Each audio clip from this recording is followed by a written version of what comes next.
It is Ray.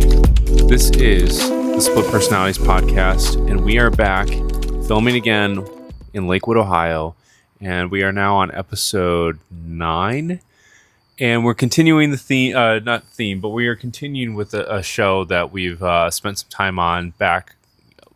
Well, we kind of hinted to it first back in when we were in Lisbon, Portugal, but we are now continuing with Alien Earth. And we are a little bit behind, so, we're caught up now, but we are, by the time you see us discussing this, we will have been behind. But we're discussing episodes 5 and 8, actually probably like the most interesting two episodes, but 5 was like a fan favorite. Right, for sure. Anyways, that's a really long diatribe to introduce the topic we're discussing today, which I've already introduced at the very beginning here, which is Alien Earth. We are continuing with Alien Earth, and we are now turning our focus to episodes 5 and 6. Behind inside baseball here for those that don't know, but I do use ChatGPT to help me establish scripts, right? Outline scripts. I don't know what the fuck's going on with ChatGPT 4.1, but I tried using it today and it was completely screwing everything up. It was giving me the wrong titles of episodes. It started talking about stuff, it was scouring. I don't know what's going on with 4.0 worked, 4.1 did not work. And it was giving me the newest one? It must be the most recent. Now.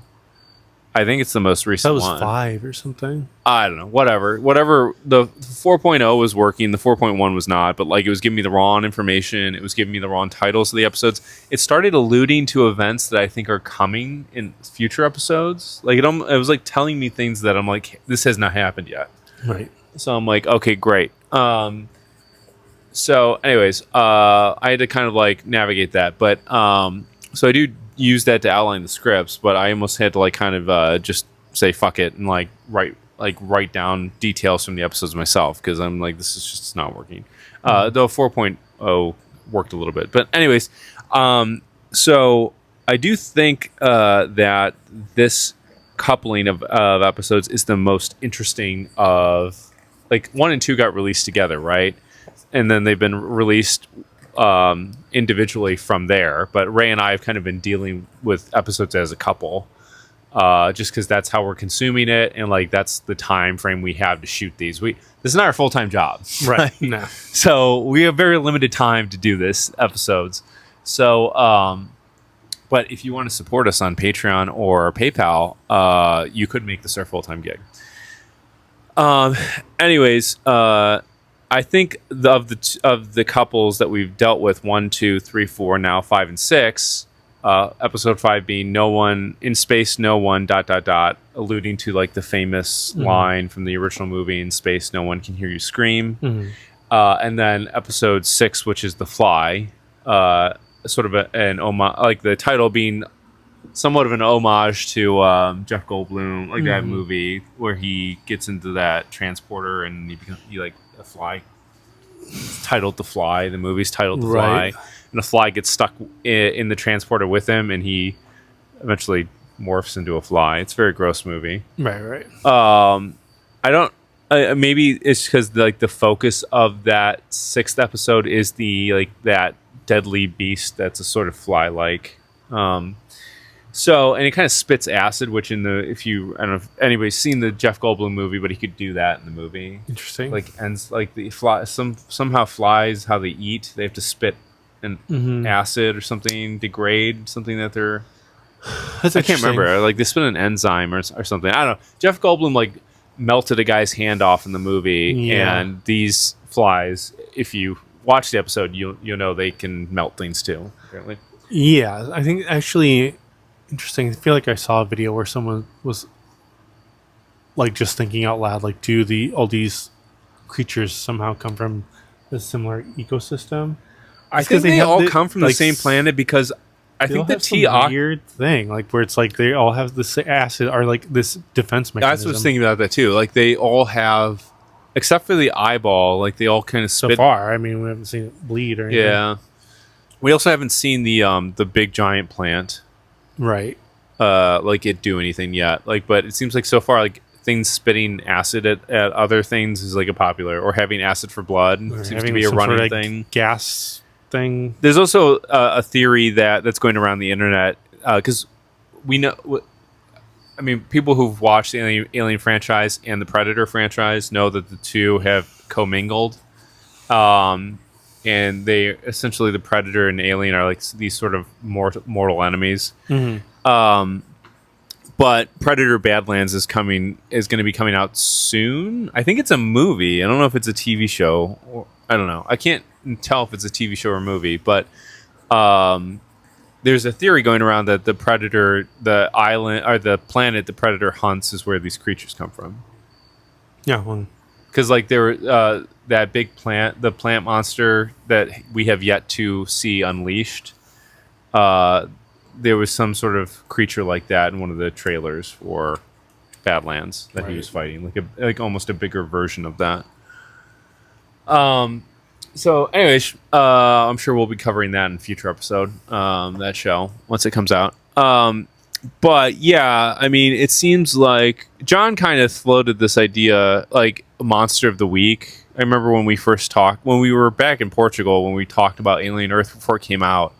He had kind of described it as they're going to introduce these other creatures, and they might do like an episode will focus on a specific monster, like back in the old days. I feel like Monster of the Week was like a term used for like, I don't know, like a TV channel might, of the week or something. Yeah, the monster movie. Like this week it's going to be the Mummy, and the next week it'll be the werewolf or something. You know.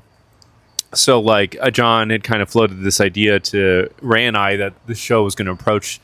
It kind of has and kind of hasn't. I mean, like there are definitely episodes where like the T Oculus will be the focus of the episode. Which there's also a debate about him, that creature. Where is he a good guy or a bad guy? Because some of the YouTubers I follow suggested he's a good guy, but one of the ones the eyeball, okay. The T Oculus, we can just refer to him as the eye. The eye in episode 5, one of the scenes is one of the bugs gets loose from containment, and the eye hits the glass to try to warn. I don't remember the character's name. She's in the laboratory. Yeah, the scientist who messes up and loves drinking water. fucks everything up. Doing a great job fucking everything up. Like, watching her eat like in front of these. Yeah, somebody said the same like, thing. It's like, oh, he's like, there's these dissected animals on the table, and she's like eating on the same table. It's disgusting. I don't know. There's something about that water scene of watching her drink the water and the water droplets coming out of her bottle that I just found gross too. I don't know. Yeah, well, it was a clear focus on the water container. Right. Because you're like, okay, it's so weird. They're like, when she like sips it, she's almost sipping it aggressively. When she puts it down, it's like splashing all over the place. It's like, what's going on with this water ball? I feel like it's about to be really important. Yes, this is going to be important, and it does become important. But like that specific scene where the eyeball smacks the glass, one person suggested the eyeball was trying to warn her. Another person, which I tend to believe the latter. The other one, another YouTuber had suggested he's distracted. He distracts her briefly so that she doesn't see the bug get out, and like basically take a shit in her water. He shits out a bunch of little, I don't know, tadpoles into her water. Yeah, I guess so. And then he does that. Now, I believe that latter interpretation because in episode 5 or in episode 6 with the fly, when the eyeball is inside the goat or the sheep or whatever, when Isaac enters the containment to feed this disgusting creature, the sheep hits the glass and startles him, and he gets locked into the room. So I don't think the eyeball's working with them. Right. Another theory I feel like that was floated out there was like when the eyeball was like hitting the glass when this other creature was getting out, was that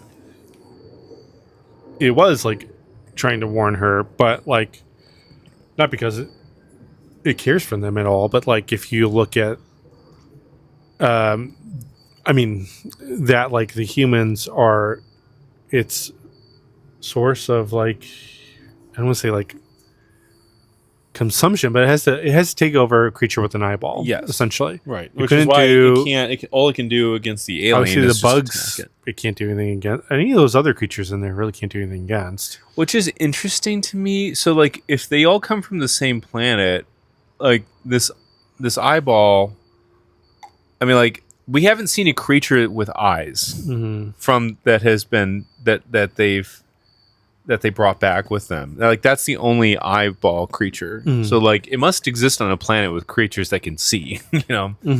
I don't know. It's just like that's like something weird that just stuck out to me. I was like, okay, I do think they're all from the same planet because this eyeball thing really does not like the alien. Seems to really like not like that. Right. And they seem to all. I think they all exist from the same planet, and they sort of are aware of each other. Right. And definitely the eyeball gives us the sense that like like the alien is an enemy that it's encountered before. I don't know, just by the way it interacts with it, or it's just really smart and it's picked up like it's enough knowledge to like assess the danger of the alien. But sorry, you were going on about some theory. About the eye was like, okay, I need to be able to like take over one of these humans. Right. If all these creatures kill them, then like I'm at a disadvantage here. Right. The eye obviously doesn't know that it's on a planet full of humans, right? Yeah, it's just it like clearly has like a higher level of intelligence than anything, probably equal to like the humans. It seems like. Yeah, I mean the notes calculating. The notes from either episode 1 or 2 when they're in the crash ship, there are notes that say that the eye has a high level of intelligence, maybe even that on par of humans. So it's a smart. It's not only a deadly kind of creature, but it's a very smart creature. So episode 5 really focuses on it does something that I was hoping that that this show would do, because the breaking of containment in the Maginot seemed like I wanted to see that. Like I wanted to see not only the ship crashing to the earth, but like how did this all happen? And that episode did not disappoint. That was this episode 5 by far. And I remember John saying, "Have you watched it yet?" Our brother John. And we're like, "Oh, we're watching it tonight." And he's like, "Oh, it's the best episode so far." It was. It's absolutely like, if you love Ridley Scott's Alien, that again we talked about in the past, episode 1 being a love letter to 1979 Alien, Ridley Scott, are the opening shots of episode 1. Episode 5 was 100% a love letter to Ridley Scott. The director of Alien Earth is really like, I mean, sorry, we've got something rustling over here. The director of Alien Earth is absolutely like, you can tell where his main influences are from. It's certainly Ridley Scott, certainly 1979. He is bringing the franchise back to that movie. Romulus made an attempt to kind of bring it back to that. Again, I think Romulus failed in the attempt to marry Prometheus to Alien. And this director is just completely like, he's like, screw it. I'm not even going to bother with Prometheus. Like, we're focused on Alien. Like, this show is about Alien. The signage in the ship is all from that first movie. Like there was like these cube images that are lay out across the ship. Apparently Ridley Scott took or Ridley Scott or somebody who was working with Ridley Scott took inspiration from submarines, which apparently have very similar signage. Right. So in the 1979, I don't know how to describe them. Like, there's these little squares that have an image on it of like, oh, the med bay is this way or something, or this is the kitchen or something, like this is the mess hall, whatever. So he's got that same signage strewn across the ship that again harkens back to the first movie. The body scanner that they put that engineer's apprentice on when he gets sick, they put him in a scanner that was the same scanner that what was the guy's name from the first movie who got the face hugger on him? Oh, I don't remember. I can't remember the name. I don't remember. But the guy who got impregnated with an alien in the first movie, Kane, Like he got this body scanning thing, this med pod body scan thing, same thing in the show. There were another. Apparently, the mess hall was the same mess hall. Like he either recreated it or he used the original, the old one. But basically, the mess hall that they eat in is the same one. Actually, from the I think I remember hearing this. So the place where they filmed Alien, I guess they filmed the movie Moon in that movie, Sam Rockwell. Okay, yeah. I think they used I mean, it looks different, but I think.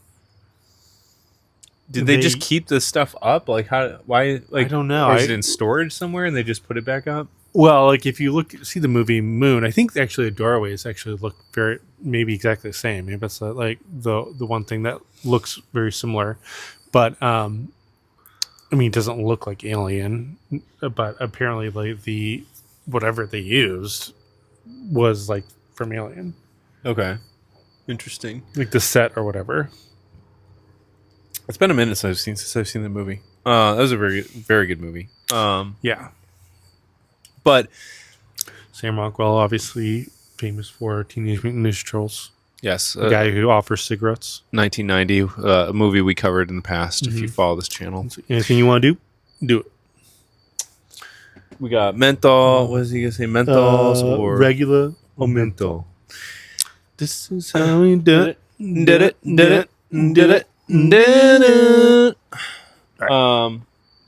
Okay, so yes.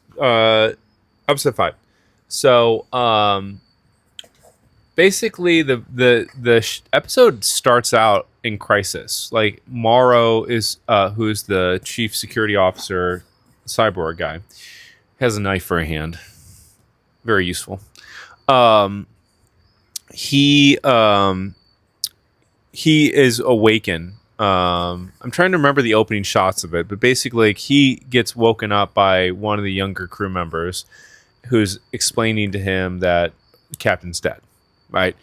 And Morrow, instead of getting dressed, goes in his nice boxers there and boxer briefs or whatever he's wearing, and he heads straight to the scene of the crime. And the medical officer had basically killed the captain by trying to remove the alien, and it basically like decapitated him essentially. They acid for blood and like got in his neck. So basically the episode starts in crisis. Like it doesn't even ease you into the moment, right? Morrow wakes up. Okay, 2 aliens have escaped containment. We don't know how yet. And 2 crew members have been infected. One's dead. It gets jettisoned. The other one they put into cryosleep, thinking like, I mean, apparently it's protocol, which does harken back to the first movie where like, one of the guys in the movie is like, why don't you freeze him? Why don't you freeze him? And apparently they do mention explicitly in this episode protocol per Yutani, Weyland Yutani's rules. The protocol here is if you encounter an alien life form, you must be put into cryosleep immediately. Right. So that does harken back to the first movie again, but makes it more of like, oh, this is like an official company policy essentially now, for safety. So the episode does not ease you into it. I mean, it's crisis right away. And then things kind of calm down after they put him into cryosleep. But, you know, Morrow's basically like, he's biding his time a little bit, but you do kind of get the sense, because he hints at it early in the episode, that he's going to take over control of the ship. Because he threatens the person who takes over is obviously not cut out for the job. Right. Like she's like the second in command. I'm blanking on her name. But she takes over as captain with the captain now dead. And, she pushes back on Morrow taking over control, because he basically threatens her and says, look, this is Morrow's in the right mindset. He's like, we need to, this is like a DEFCON 5, like immediately. whereas she's like trying to just like play it calm, play it cool, take time to assess the situation. And Morrow's like, we don't have time for this. I need to interview everybody. You can go talk to Mother. I'm gonna go do my own shit. Like, my orders are from Yutani, like, Right. not from Mother. You go talk to the robot. I know what the main objective is here, basically. And he quickly learns that somehow, like, there's a saboteur. Mm-hmm. A saboteur! Like, Andy accused Jim of being. Yeah, on Keratin. Exactly, Keratin.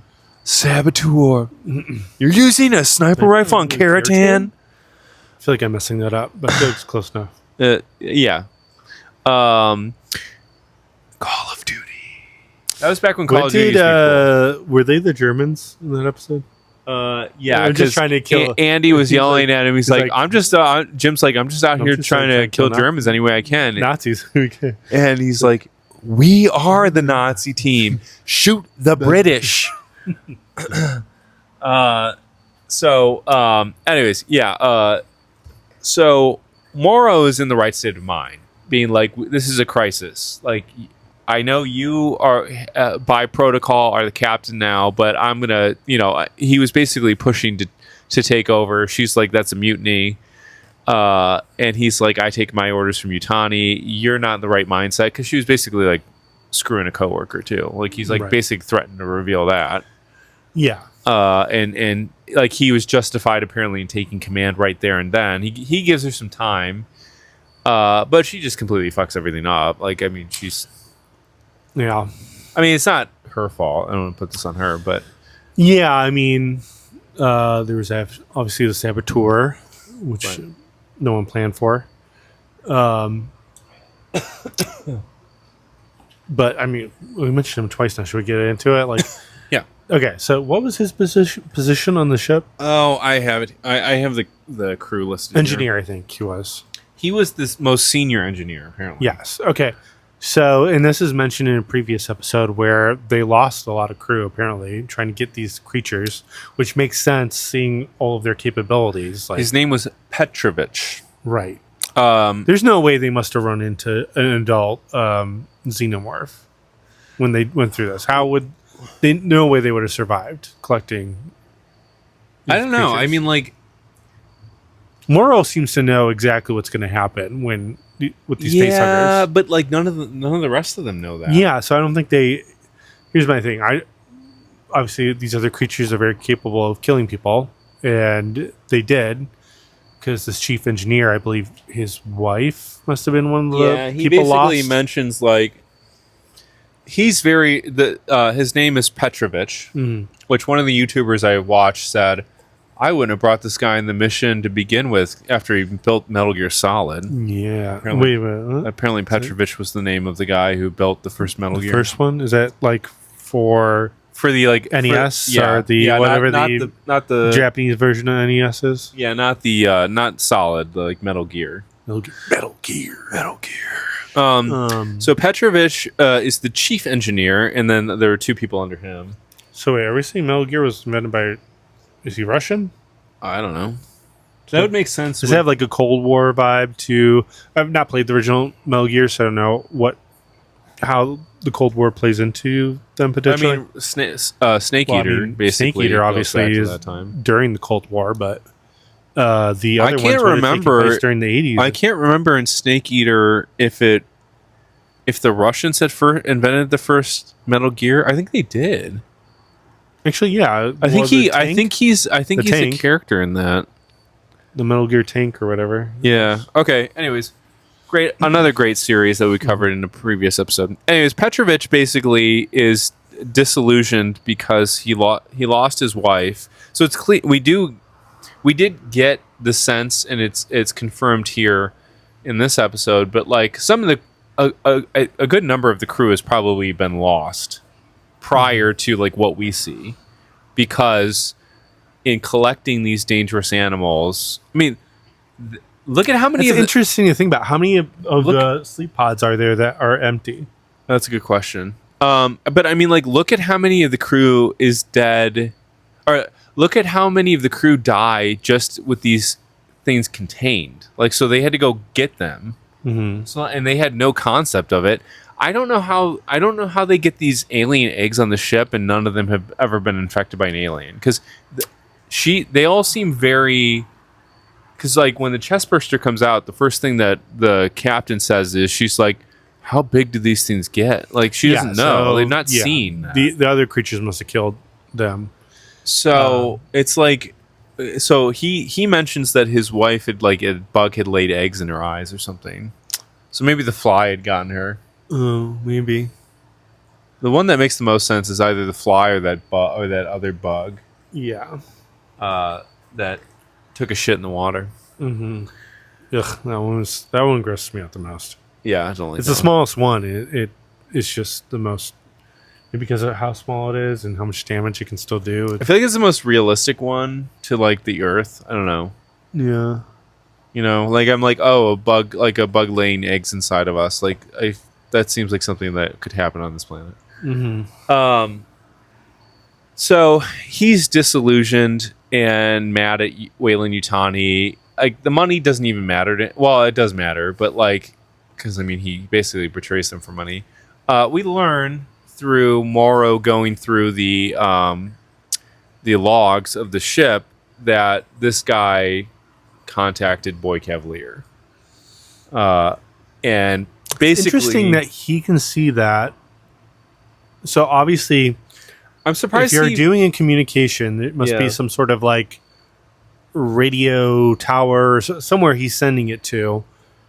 Does Wayland Yutani not be able? If he can see all these interactions, it's odd that does Wayland Yutani not see them? It's odd he felt so comfortable to speak that freely on a Wayland Yutani communication. Yeah, and like wouldn't he have gotten caught immediately? If they're willing to do that, they're just recording every conversation. Like Wayland's not able to intercept any outgoing communications. Well, the other interesting thing too is like they're having a live conversation, so it's not even like him sending a recording to Boy, and like it's not like they're talking through pre-recorded communications. Like they're having a live conversation. Right. So it is weird to me that like that didn't get flagged. It feels like the amount of technology that exists in this futuristic, this low sci-fi future, lo-fi sci-fi. It feels like that could have been flagged or something. I don't know. Like you think of AI today, you don't think in Wayland Yutani has an AI that can just flag words in a conversation. You know, like keywords and be like, oh, we were send this recording off to Yutani. Mm-hmm. It's weird. I think that part of the episode is the weirdest, that he felt so comfortable just having this communication. I mean, there was no other way for him to communicate, right? He's got to communicate through Wayland Yutani's system. But the other thing that's interesting about that conversation is, how does Boy Cavalier know about these aliens? Mm-hmm. He's aware of the cargo, right? So, like, how does he... One of the other YouTubers were like, how many Yutani ships has he been in communication with? Or, like, Yutani employees? Like, this seems like a very top secret mission. Like, it took 65 years. Somehow they found out about this planet with all these creatures, and they sent this mission that took forever. And yet somehow Boy Cavalier, I wonder if in a future episode we're going to learn how he figured out about the mission and the cargo and the mission. Another theory is that he already has like a predator on site. He's already that's true. Trapped one of them. So maybe he got like logs from the predator ship or something. Yeah.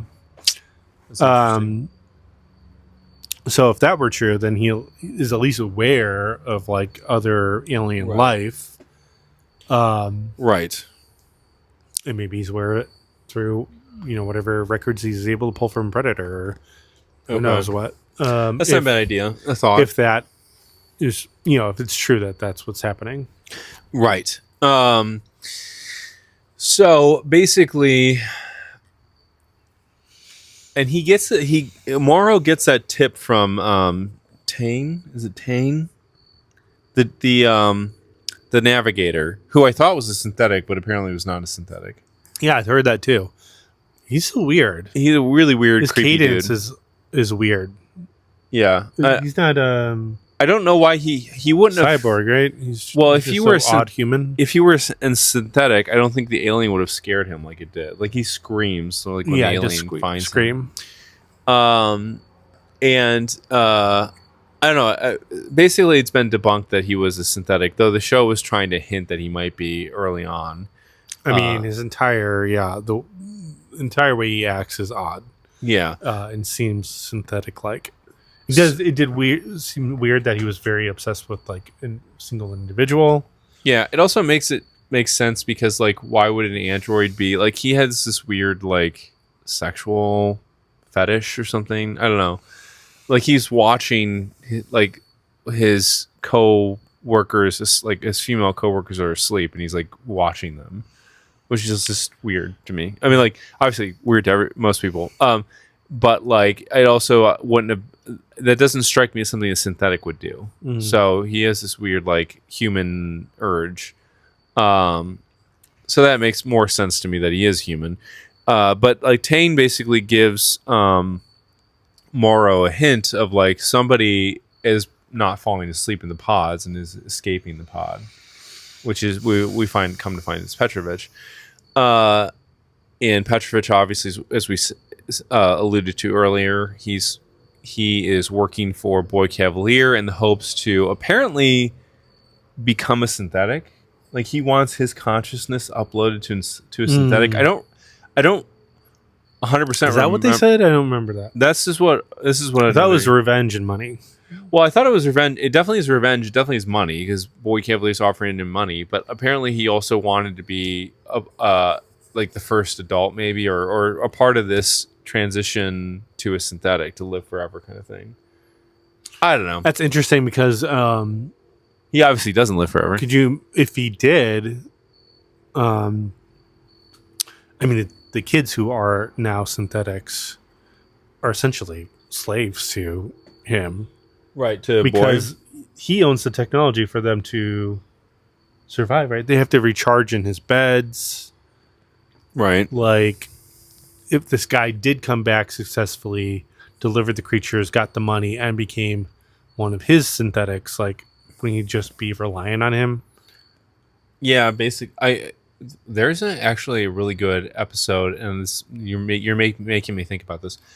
I don't know if Ray watches Black Mirror. Do you watch Black Mirror? Mm-hmm. Okay. Did you see the episode where they have to replace that woman's brain? Yeah. Okay. That was a good one. Yeah, that was like, great. Yeah, that sounds exactly what a corporation would do. Right. So just a quick breakdown of this episode. Black Mirror focuses on the dangers or the kind of the horrors of what the future might look like with technology and different forms and aspects. One episode is this woman basically is like dead. They get in a car crash, and to save her, they have to replace parts of her brain with some sort of tech.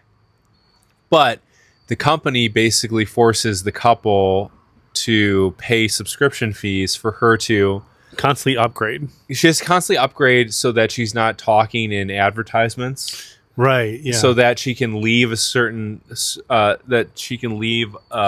of having to be trapped in the small town she's in, she can like travel throughout the US. Mm-hmm. Well, first it becomes that she can travel outside of her small town. And then she's away just talking from one of in the ads. broadband networks or whatever that help feed her this device that's in her head. Right. Oh my god, it's such a sick episode. Like, so good though. Like if you have the free subscription, then you're all of a sudden out of nowhere going to spit out ads. Like she would like literally stop in the middle of a sentence and just like be repeating an ad for some sort of whatever. Yeah. So and the husband basically like kills himself trying to like get her certain upgrades and anyways, it's a very like tragic, like it's a very like dark comedy, but also extremely tragic episode.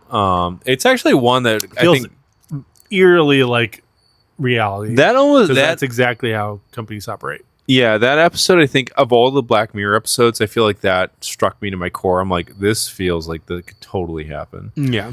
But that's a good point that Ray brought up in relation to the synthetics that Prodigy has produced and Boy Cavalier has produced. Like, do they have a failsafe? Like, could they shut them off, essentially? Or is there they have to sleep in those beds to recharge. So, yeah, like if you take away the technology that keeps the batteries operating. Like to some degree, they're 100% relying on you unless they figure it out like a way around that. Right. So I mean, one of the not in the episode 5, but in episode 6, they kind of already go with that theme that they're not kids. Well, okay, synthetics anymore; they're property. Right. Exactly. Their IP. So, is there anything else we want to say? I mean, is there anything else we want to say about episode 5 before we turn to episode 5 6? Seems almost like a condensed version of an Alien movie in that Alien gets out, kills everyone.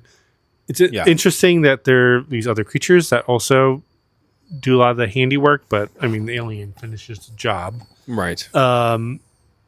I will say the bug thing with the tadpoles, and then so gross. Okay, very gross episode. This is what happens is she doesn't drink it. The scientist who is freaking downing water every 5 seconds. Yeah, but the apprentice, the engineer's apprentice drinks it. Yeah, and then it's the most disgusting. I mean, they open them up and they're all over. Yeah. They're essentially feeding off of drinking. They're basically like he's dying. He's like incapacitated. He fell asleep because of the loss of blood. Right? Yeah, so he's losing blood, and they're like, "What's going on?" And they open him up, and they're tiny bugs inside. Oh, so gross. Ugh. Yeah, it's hard to talk about. So disgusting. And they also have a defense mechanism that's different from the rest of them. Right. It's like when you pull one of them off, like this. Basically released a neurotoxic gas into the air. Is released, and the two people in their operating die immediately. Right. So in episode 1, when you see them enter the ship, I think it was 1 or 2, whichever, I don't remember which one, but when you see them enter the ship, you see the scientists on the floor are blue, their skin's blue or around their mouth or whatever. And Hermit was basically they died of poisoning. So that reveals how that happened, right? They attempted to remove these bugs. They attempted to perform surgery on the engineer's apprentice to remove these bugs. In the attempt to remove it, there was a defense mechanism that the bugs had that they were not aware of, which was this neurotoxin that was released, and that's what it's killed just them. Interesting. All these creatures have some sort of defense mechanism. And it's super deadly. I mean, all of these creatures are super dangerous. I mean, it seems like the bugs now that were just introduced in this episode now spit acid, some sort of form of acid.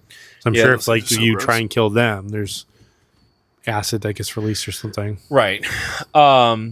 So I think the most interesting thing from episode 6 is it's been confirmed that Boy Cavalier basically staged the, or not staged, but episode 5. Episode 5? Episode 5, yes. The most interesting thing about episode 5 that surrounded the Maginot's crew and their demise was that Boy Cavalier basically orchestrated that crash in his territory, which, looking forward to episode 6, one of the interesting things that I feel like part of me is does Yutani not know this? Because Yutani, it's jumping to episode 6 now, Yutani and Boy Cavalier have a meeting with each other. Mm-hmm. And one of the questions that's raised by another person, another YouTuber that I was watching, one of the questions that was raised was, did Moro not tell Yutani that... Because Moro watched the footage on the ship. He knows that Boy Cavalier did this. That Boy Cavalier was the one that orchestrated the crash in his territory of New Siam. So the question that the YouTuber brought up was okay, so in the meeting, why did Yutani not play that card with the arbitrator? Because there's an arbitrator in the room with them. Right. And Boy Cavalier's basically throwing out all this shit oh yeah, you owe me $20 billion, plus we're gonna do this we're gonna do the you had creatures on there that were not supposed to be brought to Earth. Yutani kind of brushes that off, saying we would have had them on an off-planet site. Mm-hmm. But the other thing he says is, you'll get the creatures back in the 6-week quarantine period or something. But why did Utani, like in this arbitration that they're having, why did Utani not reveal that she knows that he was? I mean, that seems like that'd be a pretty important thing to throw out there. Right. I don't know. It's a good question. Does she not want the other 5? Because the guy who basically was the mediator must be this representative on behalf of all 5 corporations, right? Because again, the Earth is in this dire future that we're speeding towards in our own lives. I feel like the Earth is controlled by 5 corporations, right? So the 5 corporations. There's this mediator who is in the room with them must be like the conciliary or something of the five families, basically. Like he's basically there to like the 5 families have all agreed to a set of rules of operation by which they will like work in concert with each other. And so like the 6-week quarantine thing was a part of their rules. Like why in had that meeting did Utani not reveal that Boy Cavalier crashed a ship? That seems like that would have been, if this person was impartial, that seems like that would have been important to reveal to them. So like why does she not know that? It seems like Morrow seems very Morrow seems like he's very much an ally to the Utanis, right? Wayland Yutani's grandmother hired him for this original mission, and now he's working for the granddaughter. But he seems like he's an ally to the Utanis and loyal. Why would he not have revealed that?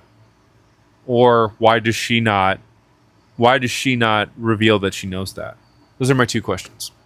Did Morrow not tell her, or did she not say it? If Morrow didn't tell her, why did Morrow, who's loyal to the Utanis, not tell her? And if she knows it, why did she not say it out there in the meeting with Boy Cavalier? I don't know.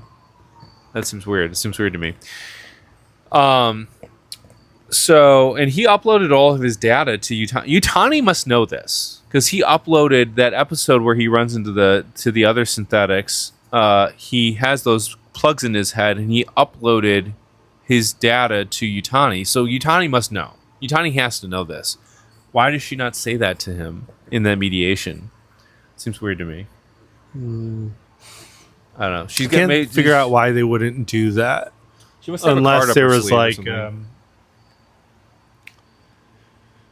unless there was a reason where like they're obviously clearly you're clearly filming all the conversations their employees are having, but like if you present that this is the 5 corporations, like this is a mediator on behalf of the 5 corporations, so why would the other corporations give a fuck, right? Or does why would they care? Because they probably all do it. Yeah, but I mean, like Prodigy's the new kid on the block. Like they're the newest company among the 5. I don't know. Utani definitely does not like Prodigy. It's becoming very clear that there's an antagonistic relationship between Utani, who's like the old guard, and like they're Coca-Cola and Prodigy's like Pepsi kitten scene,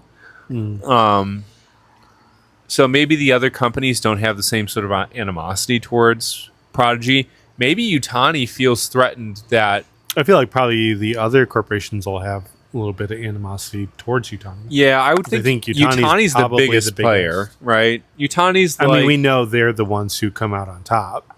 Right. Utani's like Google, and like, I don't know. They're like, all the other ones are like sort of established startups, So anyways, episode 6. So, I mean, like, we learned some more things. Okay, here's the most interesting thing about episode 6 to me. What's going on with Kirsch? He sees all of this stuff. Some sort of agenda, but I don't know yet. Yes. Okay, so, like, the show has been hinting in previous episodes. Kirsch hates Boy Cavalier. He also seems to hate Utani. He has some sort of affinity for these synthetics with childlike minds. But he's willing to like sacrifice them because like... Yeah. How did he... For some reason, it seems like he knew Isaac was going to mess up. I think he was. Yeah, I mean, I think he was hoping that some accident would happen. Right. He seems very Because like, part of me wonders like, did he rig the door to the the feeding door? Yeah. Why did that break? Because like the kid couldn't open it, and then Obviously, the kid didn't not know realizing his strength, he rips the door handle off, and then has to open the door. open the door. And of course, it's the container located right next to that. Of course, he takes as long as possible. Like I would just like crack the door open, slide the food in, close it. Like I know he like actually walks into the room. Yeah, it's like, I'm like, what are you doing? I was Like, okay. slide that bitch in there. Yeah, I was like, okay, something bad's about to happen because this is the dumbest. Oh, just crack the door open. That's what happens when you put a fucking kid in charge or something. Yeah. And now part of me wonders, like, is he dead? Like, do they have a copy of his memory that they can just upload into They have a to have new a copy. bot? That's another question that is kind of like posed is like, are these kids,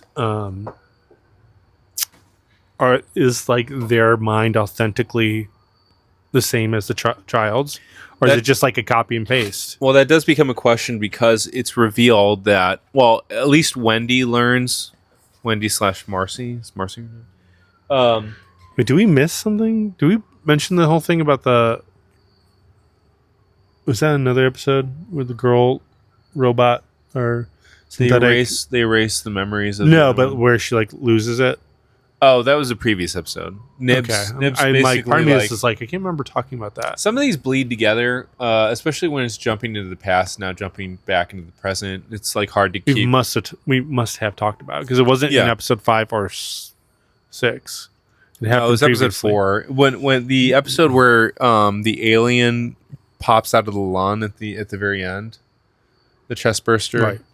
When she can talk to it, that episode, Nibs basically like loses her mind, like loses it, and almost like it's like a mental breakdown, like Yeah. with self-identity. I still don't entirely understand what caused her. Like she has this encounter with the eye, Nibs, talking about here, has this encounter with the eye, and that encounter just makes her like lose it. She just loses it, Right.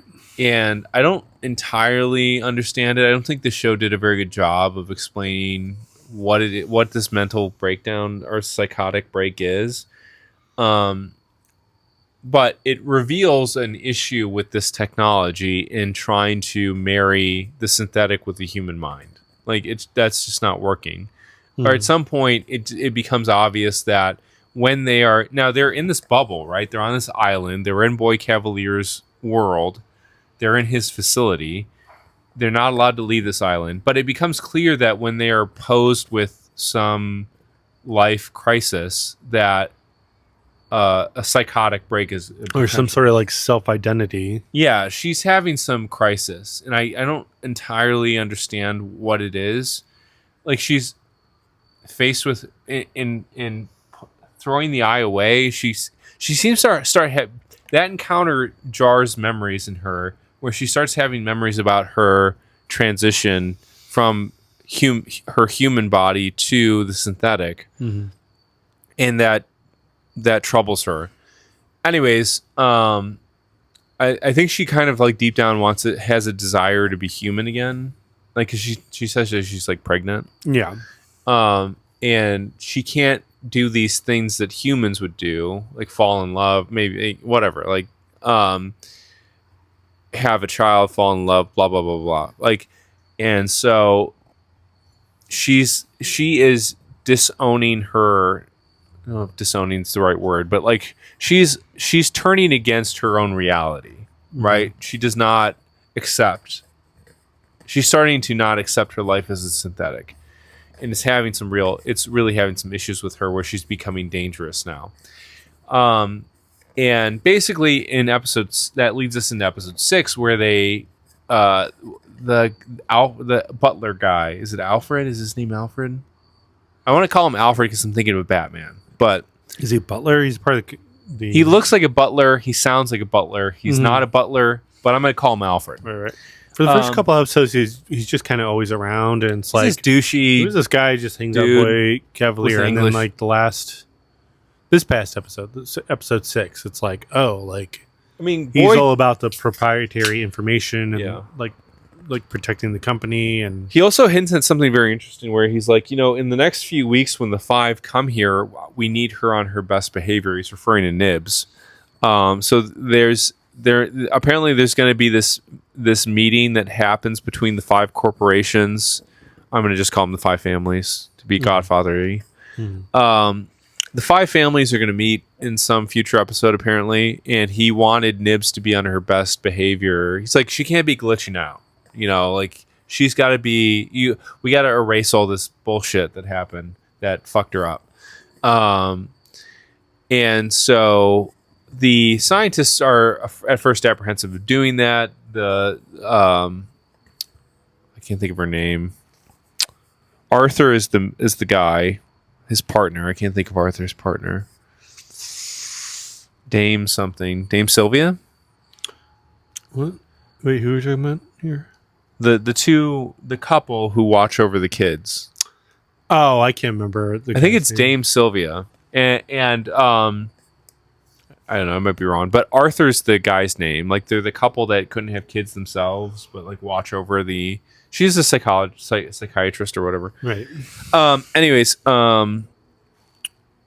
she basically caves in.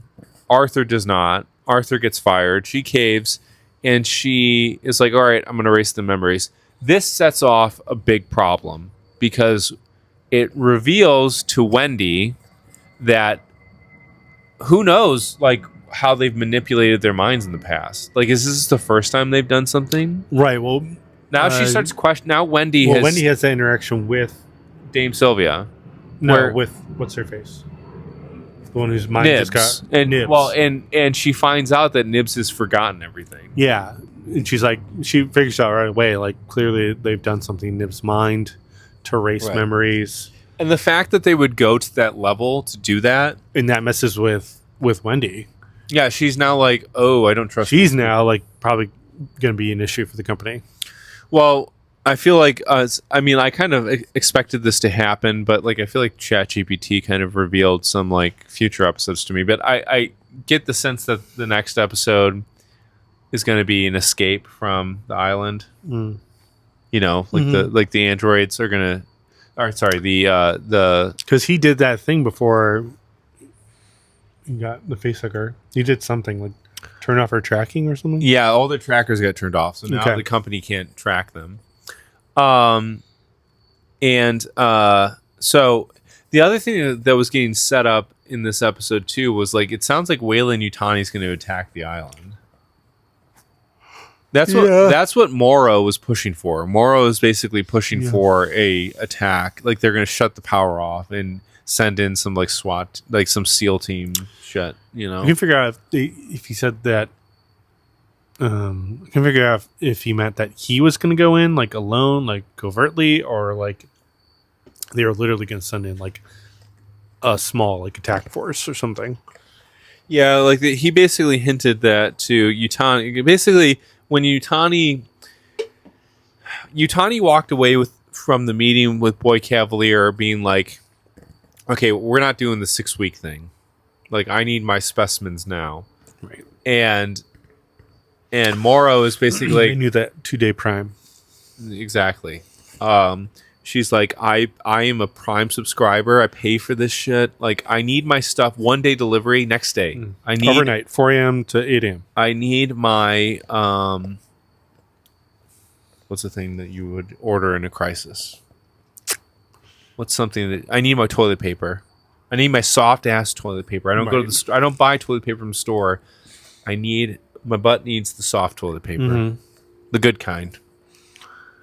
Not the plush stuff at work. That plush, not that thin shit that rips everything up. That gives me a raw butt. I need the plush stuff. Right, double ply, and I need it in 1 day. And I'm a Prime member, and I pay for that shit. Right. So that's what Weyland-Yutani was basically like when she heard 6 weeks. Oh, 6 weeks. Okay, we're gonna attack your island. Yeah, we're taking this. So basically, she insinuates that she's not going to wait that long. Morrow responds to her saying, "Hey, they've tripled their security. Like they are gearing up for the for a frontal assault. So he Which is basically kind of like why I was wondering, like, maybe he was suggesting he would just go in. okay, that makes sense. I mean, in my mind, I guess it would just be him, probably. But I thought, I guess I don't know. I came away from that episode thinking like she was going to send in like a SEAL team or something. Maybe. Don't know. We'll find out. Like the idea is they're going to cut off the power to the planet somehow, like through maybe like a nuclear reaction or something. Power to the island. Or power to the island. Sorry, they're going to cut off power to the island and covertly go in essentially. Yeah, we hinted at it earlier, but yeah, the other like main interesting thing is Kirsch, right? Okay, so Kirsch, we kind of brought him up and then we turned away from him. Something's going on with him. Obviously, like it's been hinted at in the earlier episodes that he's not a fan of Boy Cavalier. I still don't know how he ended up in this situation. Like, how is he working for Prodigy? Why is he working for Boy Cavalier? What is this relationship between the two of them? How did he come to this place to be a foot soldier for Boy? Right. He seems to have extreme hate and disdain for Yutani, so he does not like Wayland Yutani either. Maybe he just hates human beings in general. I mean, he definitely thinks like synthetics are the master race, basically. And I don't know. He's obviously looking. He potentially set up Isaac. And he seemed proud of. I cannot remember the other name. The other synthetic's name. The one that tricked Arthur into going in and then released the egg on him. The one that whose mother is being threatened by Morrow. I can't remember either. Like he was going to try to lure Hermit into the lab, but that plan didn't work, and then he just kind of like by happenstance. I still don't understand why Morrow wants him to infect another person because there's a full-grown xenomorph. Like, there's already one there. Yeah, I thought they were going to cancel that plan after the other one. Burst. Yeah, I don't know. Maybe Morrow thinks it would be easier to get Arthur, if he can move quick enough to get Arthur's body in his possession before the chestburster pops out. Mm-hmm. I don't know. I don't know. I'm not exactly sure why somebody else needed to be infected when you have a full-grown xenomorph there. But Kirsch seemed proud of what's his name when he did that. I don't know. He seemed happy about the whole situation. Like he is like coup is coming, like anarchy is coming, and he's like Kirsch is all about it, which has been hinted at in earlier episodes. His allegiance is questionable. Like we don't exactly know what his motives are. Right. He seems to be playing some sort of long game. If he takes Boy down, like what's he going to do? What in the ashes of Prodigy, with Prodigy smoldering to the ground? Like what's his end goal? Like what's he hoping to achieve after this? It seems uncertain to me. I don't know. Maybe he's working for one of the other companies we're not aware of. Again, he looks like a guy. Ray shit all over this theory, but he looks like a Blade Runner. Yeah, I'm not going to deny replicant. that, but I mean, both Ridley Scott movies. I'm just saying. He looks like a replicant. I mean, maybe his real motive is like to bring the alien back to the Tyrell Corporation. True. There you go. Off-world. No, what was I going to say? Maybe his real motivation is... Does Harrison Ford come into the mix? Yes. For sure. There we go. A 90-year-old Harrison Ford. Exactly. He's going to save... Indy's going to save us. Yep. He's going to turn red and turn to a Hulk. He's going to Hulk out and beat the... He's going to Hulk out and beat the Xenomorph. And so the Xenomorph, an alien, is now going to enter the Marvel universe. Lives in the Marvel universe. Disney didn't Marvel make like comic books about like Alien vs Predator or something? Disney just owns everything now. Is that DC? I can't remember. One of them, I think. Who did knows? Some comics. Anyways, Comics about everything. I mean, maybe his motivation is like as a synthetic. Like he clearly has some sort of animosity towards the cyborg Moro, and Yeah, he he doesn't like has him. shown he's more than willing to sacrifice. But it's the not. kids. It's obviously not out of an allegiance to Boy. But maybe like I don't know. Maybe he's just Maybe trying he to doesn't show like- that these other synthetics are expendable. Like maybe he's playing some sort of long game because we know in the end which synthetic wins out. It is the synthetics, not these kids whose memories are copied into robots, or it's not the Right. It's not the cyborgs. It's like the true 100% androids. Right. Wayland Yutani continues to be the big boy in the in the future of this combativeness that's happening between these 5 families, companies. My theory is he just has, because Kirsch seems to have a disdain for humanity, the fact that Morrow is part human. I think he just sees Morrow as an abomination, that he's not a pure synthetic. That Morrow to him is some sort of an abomination and lesser being. Maybe even almost worse than humans, because he's, he has some of the gifts of a synthetic, but is to his core is human. Right. He's sort of this abomination that humanity has created. Though Morrow calls Kirsch like an old model. So like Kirsch is some sort of old technology. Maybe that's why he hates humans so much. He's been around for so long. He's just like had enough time to like build up an animosity towards them. Who knows how many if Boy Cavalier truly is not a synthetic, there are theories that Boy Cavalier is a synthetic. If Boy Cavalier is not a synthetic and Kirsch is this old tech, this old model, like who knows how many like masters he's had to work for. Maybe he's just over it. He's like, all right, I'm gonna kill this guy. Like I'm just. How did he become? Because this is another question. Because Boy Cavalier is seemingly very young. Like, how did he come to work for Boy Cavalier? Well, that's what I was asking earlier. I was like, because he's obviously working to undermine Prodigy. Like, here's what we don't know. We don't know what Kirsch's. We do not know what Kirsch's allegiances, if any, are, and we do not know what his motives are. But something's driving him, and it's not an allegiance to Prodigy. Yeah, some sort of end goal. I don't know what that is yet. He seems curious. I mean, the creatures really piqued his curiosity too. I mean, why is David interested in the creatures? True.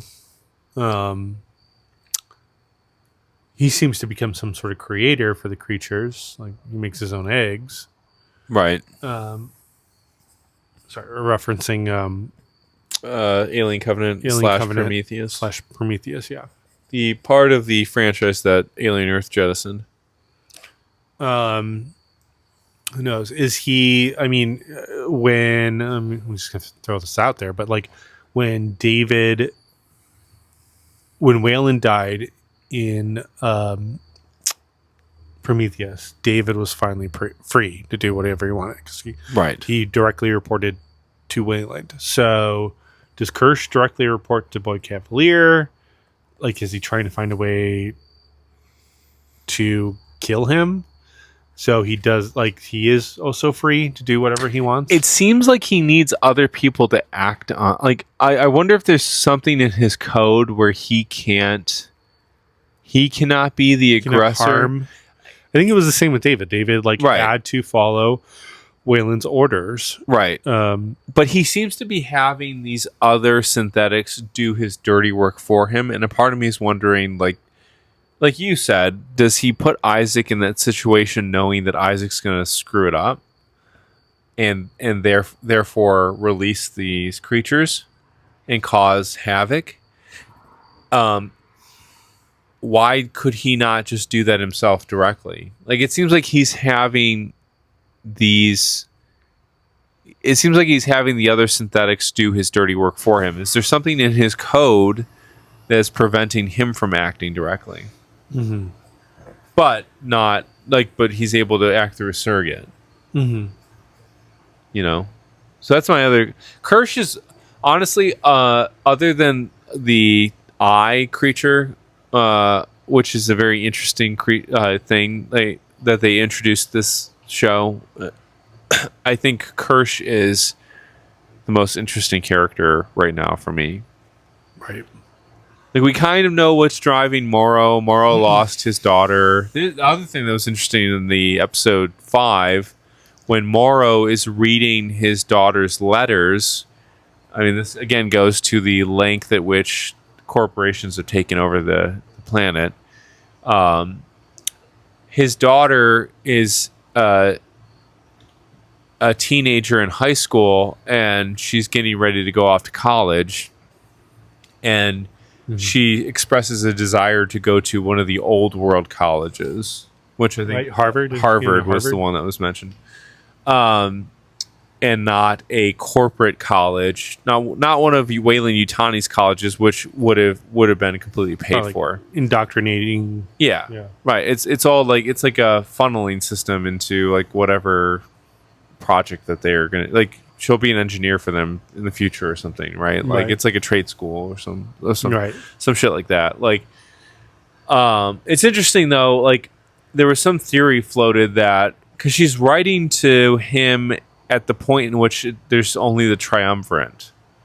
So there was this theory floated by one of the YouTubers that I was watching where it's like, has at the time in which she's going to college, like, this guy basically floated the idea of maybe she went to Harvard and the corporations firebombed the old. They didn't like that, and they and should killed her. Well, or they just, like, she died in an attack that happened, like, the corporations coup, like, the coup happened, the corporations took over. Like, in this time period. Yeah, like, because she went to school at the point in which it was just the triumvirate, not the 5, and the triumvirate had recently been established, and so, like, the theory that this YouTuber had was maybe she died in wars that happened on Earth as corporations toppled governments, basically. Like, she actually did go to Harvard, and Harvard was a target by the corporations because it was a remnant of the old world, basically. Right. In this fledgling democracy that was holding on for dear life.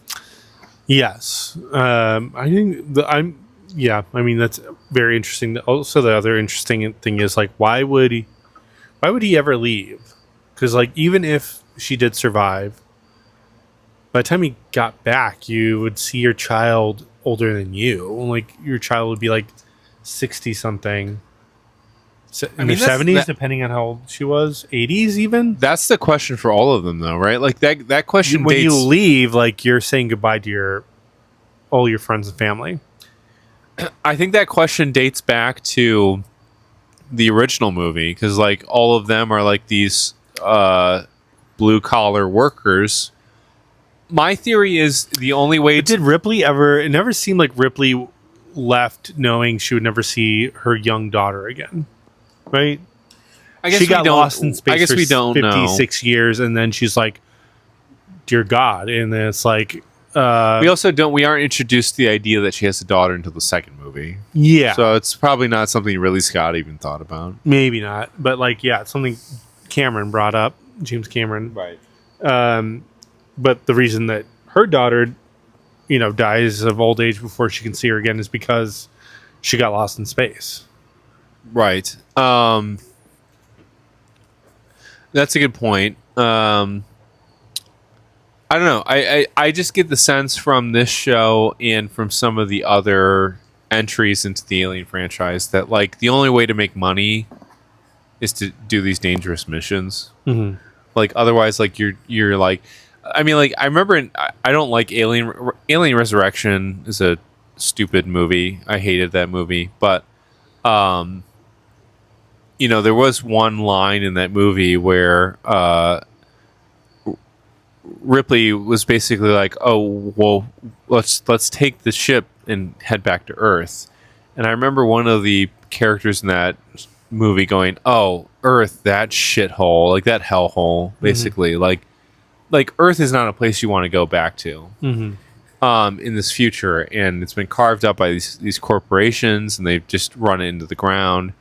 And I feel like the only way to make money in this future hellscape is to leave Earth, to go on these missions where it's like, okay, if you have loved ones, they're either going to come with you and die on these missions, or You just gotta say they're just going to goodbye die or- yeah, you're just saying goodbye to them, basically.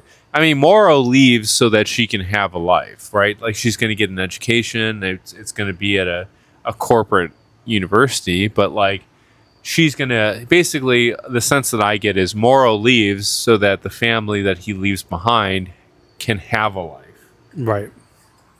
And it's like this sort of dystopian corporate capitalistic landscape where it's like, okay, like people who are not like the top of the creme de la creme are fighting for scraps. Right. I mean, the other interesting thing is, like, how do they get paid? Do they get like corporate shares? How does this work? Because, like, if you think about it, if you are, you're signing your contract to go on this mission, Yeah. and you wake up 65 years later, I mean, is the contract that you signed now pennies on the dollar with inflation and all this other crap? Yeah, that's a good point. They also dock, like, the captain has the ability, and you see this in episode 5, where the captain's like, all right, I'm docking you 1/16 of your share or whatever. She does that to the junior engineer. Because, like, in that scenario, I'd rather have corporate shares, right? Well, I think, yeah, it probably is some sort of share in the company, you would think. Yeah. Because, like, you would think that the I mean, you never know. I mean, they might wake up from hypersleep and Utani's been, like, bought out by somebody else, you know? I mean, I guess you never really know. But I guess the idea would be, like, a corporate share would be more valuable, right? Than just some paycheck, which by the time you get back to Earth, it's like, you'd have to scale that somehow. Like, if it was a paycheck, you'd have to be like, okay, the value of the payout is on the return. Like, when I return to Earth, when I get to Earth, whatever the pay was going to be is going to be commensurate to that time. Right. Or you Well, I mean, the thing I'm thinking is, if I was a corporation, I'd sign that deal any day, every day. Because, like, if you're like, we agree to pay you this much. How many people do they give today, shares out to then? Yeah, I know. How many? Yeah, exactly. How many shares do they have to give away? How feasible is that? Like, Right. every person that goes on a 65-year journey just automatically gets a percentage of the company. Yeah. But yeah, I mean, That's if you're a insane. company, like, and you're trying to swindle someone and you throw a big number at them, like, obviously, like, you buy a bottle of Coke in the 30s or 40s, it's like 10 cents, and, like, all of a sudden you wake up in 60 years later, the 90s, and it's $1 for a Coke. And at that point, like, they don't even make Coke with cocaine anymore. No, it doesn't even have cocaine. It doesn't in even it. have the cocaine Lost all in the it. fun. So why would you even drink it? Yeah. You wake up, all of a sudden you got Coke, and all of a sudden wake up and it's new Coke. Oh shit, that'd have been the worst. And you're like, Or Crystal Pepsi. and all of a sudden the Coke shares have all plummeted. It's Right. Pepsi. It's all about Pepsi. Right, and all your stocks and bonds and cocaine have plummeted. What if you, like, you went on this mission for Wayland and you wake up 65 years later and the corporation is dissolved? Well, that's my then point, what? right? Like, what if they got bought out? Yeah. Does the new Obviously, company- it doesn't happen. They merge with another company, but, like, How there's awful no would guarantee. that be? You show back up on Earth, and the new company owns Utani, and in the agreement of getting the company, like, they don't owe there's some you. sort of new agreement. There's some bullshit some corporate bullshit that happens where it's like, oh, we don't owe you anything anymore. right. It's like, Yeah, wow, why would that anyone sign up to do sucks. this? Like, you have to say goodbye to your family. You just got to hope things work out. I mean, I think that's the point of this. And I think that's part of the Just part of the world they live in. Where well, it's it's like, part of the anti-capitalist, anti-big tech. Again, the irony being that the platform in which the show is airing is a Disney platform, but it's part of the anti-corporate, anti-big tech message of the show, which again harkens back to the other entries in the franchise where people are pushed to extreme measures. It's like the only way to make it in this world or even have a life is to give up your life. right. Like, why even have a family? Like, basically you're having a wife and a kid, and it's like, all right, well, I'm going to go on this 70-year mission and you're both going to be dead. So, but that's what I have to do so that you can have a life in this hellscape that is this ultra corporate, ultra big tech future that Elon Musk owns. Mm-hmm. So the horrors of reality. I feel like that. Honestly, I mean, like that's like bringing it back to like contemporary times. Like that's the future Peter Thiel's looking at. Like that's the future that Peter Thiel hopes for. Is this future where we are all beholden to these big fucking tech corps? Right. He's Elon's buddy, right? The guy who invested with PayPal. He got rich off PayPal. Which, if you want to donate to us, you can pay us on PayPal.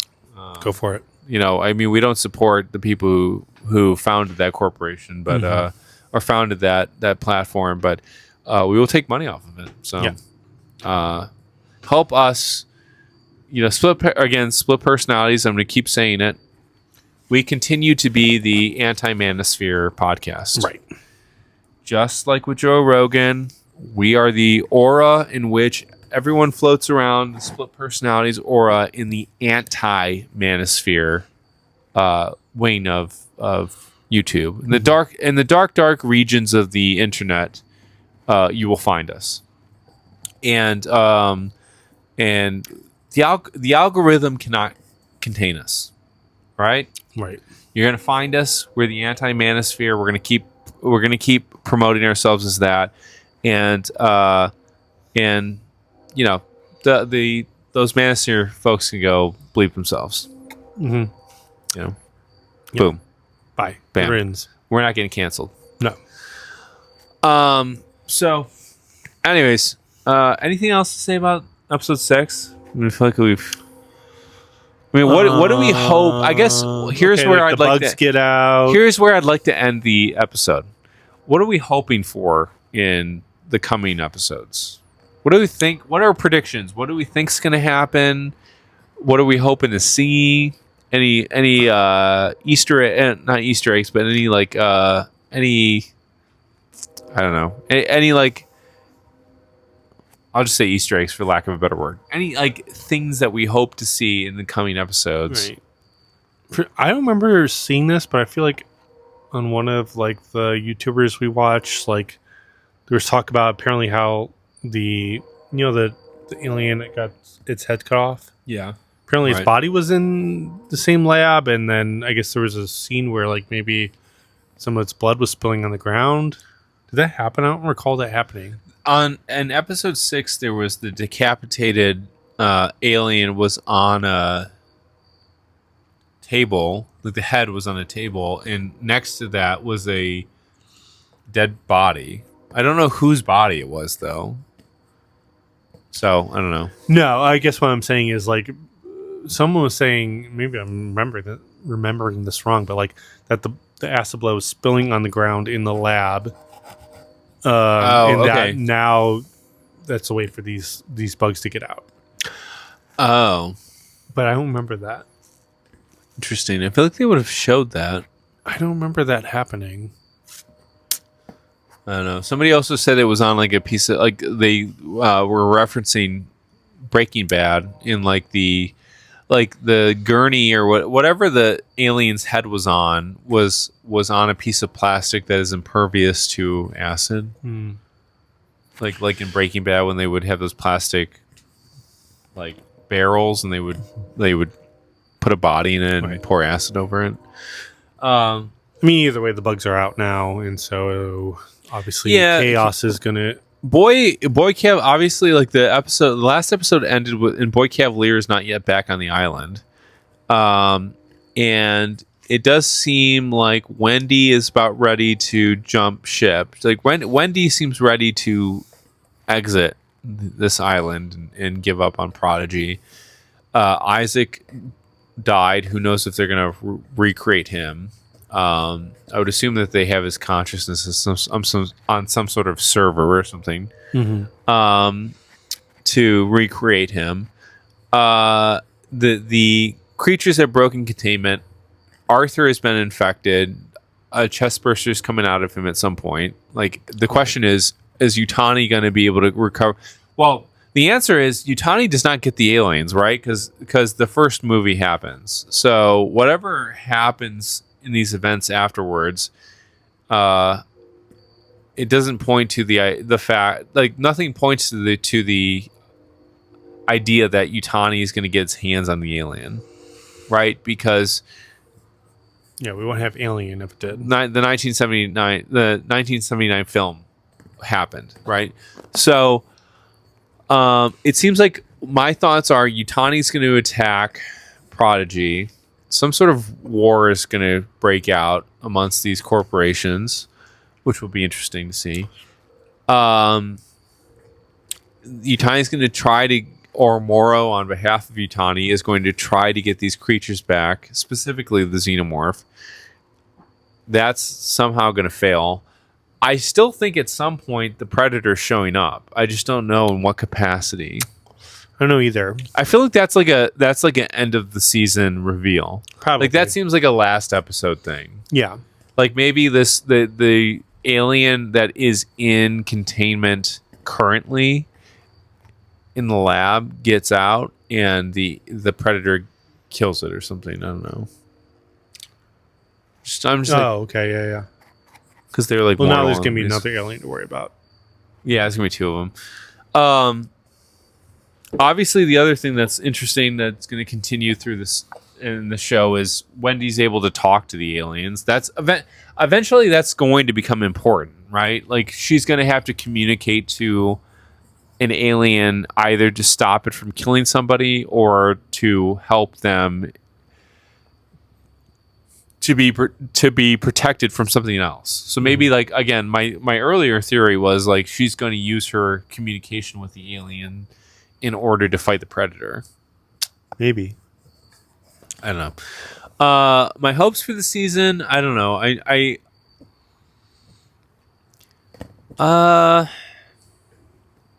don't know. I do love that it is sort of again a love letter to the original film. I'm not as mad or hurt about the fact that they've sort of like left Prometheus. They've kind of pushed Prometheus and those prequels to the side. That doesn't really bother me. This feels like a show that is very much like this is an Alien show. This is not a Prometheus or Alien Covenant show. So I am happy that they harken back to the original content. I don't know. I do think it's hit the right note, and I just hope it continues this way. I think in the upcoming episodes, I think Prodigy's days are numbered. I think they kind of overshot his. I don't know. Boy has overextended himself. I think that guy is totally going to get killed, and I think his company. I think Utani is going to absorb his company. Interesting. I haven't thought about that. I feel like he's definitely going to die. I mean, there's nobody to take over after he's gone. Right. I don't know about absorbing his company. I don't know what's going to happen with any of the other Utani companies. definitely is not going to get these creatures, right? No. Or at least not the xenomorph. I mean, the island. I could see the island just being completely destroyed. Maybe I wonder if there's a self-destruct mechanism. You know, that's the thought here. Does Boy Cavalier have like a nuke on this island? I think there's a reason like the setting was made as an island. One, because like the creatures obviously can't escape. I guess the eyeball could if it took someone over and could fly a ship or boat. The eyeball still looks like whenever it implants into something, it looks weird, right? Like the one side looks weird. Yeah. I mean, at first you might not notice it, and you do double take. It's like, why is this guy's eye so big? It also could not speak. Like when it implanted into that human engineer guy, like it wasn't able to, like it was not able to communicate. Like it right. But if you give it enough time, do you think it would? I don't know. It didn't make the attempt to. It did use the guy's vocal cords to make this weird like noise, but it didn't attempt human communication, which doesn't. It's not. That's not surprising, right? Like obviously, like it's like if you put me in somebody else's body in the middle of Paris, it's not like I'm going to know French, So it's not like this eyeball knows human language, even though it has the ability to control this guy's vocal cords now. But over time, it might be able to communicate. But it'd be interesting to see, like, do any of these creatures make it off the island? Is there a fail-safe mechanism in place where, like, maybe like a nuclear reaction goes off, to destroy everything on the island? It's definitely intentional that this site was built on an island, right? To make it harder for things to escape. My only other question is, like, is there more fail safes? Like, are there things in place to break glass if in emergency, kind of like things where some sort of bomb would go off on the island to destroy all living life on it in the event of something breaks containment. Right. So, and then the other thing is, like, okay, it does seem that the synthetics now are turning against Prodigy, like the synthetics that they've raised essentially. Like, it seems like with Wendy turning against them, is she going to get the rest of them to go with her? And then what role does Kirsch play in the coming episodes? Yeah, well, I mean, what is his end goal? I mean, we're trying to figure that out. Because is he working for somebody? I mean, we don't. Me wonders, like, is he working for Wayland? And I don't know. Like, well, do we know? Seems to really hate the cyborg Moro. Yeah. But if do we know anything more about the other? It seems like they're going to have to bring the other three, like, so we know Wayland, we know Prodigy, like, we've heard almost nothing from the other three corporations. Like, are they going to have to bring them into the fold at some point?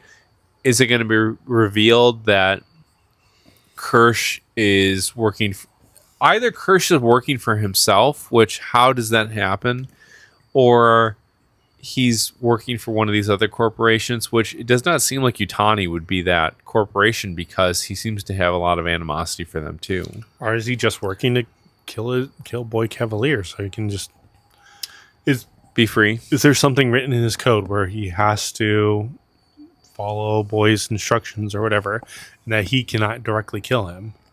Right. And he is working to inadvertently make sure that happens. Right. Well, any last words of Alien Earth so far? I mean, so far so good. I mean, it's a great show. Yeah, still like it's the best thing that's been produced in my mind. I did like to some degree. I liked Alien Romulus, but I think it's the best thing that's been produced since Aliens. Since James Cameron's Aliens, I think it's the best thing that's been produced in the franchise. Yeah, and I can't necessarily argue. I'm not including Prometheus and Alien Covenant, because that seems like they're different. Those are like more philosophical. Yeah, that's its own category to this show, but like, they never made the like direct connection. Right. Ridley Scott was never able. If you got a third movie, maybe he would have made the. Yeah, I don't think he was ever going to be able to, like, cross the T's and dot the I's. I don't think he was able. I don't think there was going to be a world in which Prometheus was a promising start. Mm-hmm. I think Alien Covenant was a miss. I just did not. Yeah, well, I think the studio also forced him. Like, I don't think he really wanted to throw in the xenomorph at that time. Right. I think the studio made him. They're like, okay, like people were upset there was no xenomorphs in the first one. Right. You have to have them in this movie. Yeah. Yeah, I think Alien Covenant was a miss, and then you know, I thought Prometheus was a brilliant movie, but I think this show, Alien Earth, even Sigourney Weaver was on camera in recent interview and very glowing things to say about Alien Earth. Well, didn't she? I feel like I was hearing like, I don't know if it's a mother's voice or another voice going over like a speaker in one Somebody of the episodes. suggested that she had done the voice for and Mother. I was like, this sounds like Sigourney Weaver. Apparently she didn't. Apparently it was somebody somebody on the team. Like somebody on the team who read the lines, but the original plan wasn't for her to be the voice of, I can't remember what the woman's name is who did it, but the original plan was not for her to do it, but she did a test reading of it, and they liked it so much they just kept it. Right. But yeah, Sigourney Weaver had very glowing things to say about the show. Right. And how'd she find out about the show? She got to just sit down and watch the episodes? Or? I don't know. I only saw a snippet of her talking about it, and it was an interview with I don't know if it was Entertainment Weekly or something, but like they were just asking her thoughts about it because it was. Oh, I mean, as a viewer, or I guess I was asking, did she get some sort of early access? Oh no, as somebody watching the movie or watching the show along with everybody else, what are your thoughts on how this fits in the franchise? How essentially just what are your general thoughts on Alien Earth? And she seemed to love it, so she was a big fan of the director, and he was both staying true to the original source material while taking chances, obviously with these other creatures and other things, but. She really loved Sigourney Weaver really loved the focus, in which I also love, on this dystopian future. She felt that this show really emphasized the humans, the insatiable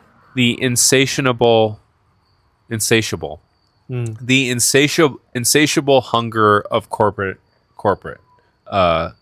I was going to say corporate America, but this is global corporate, in the show.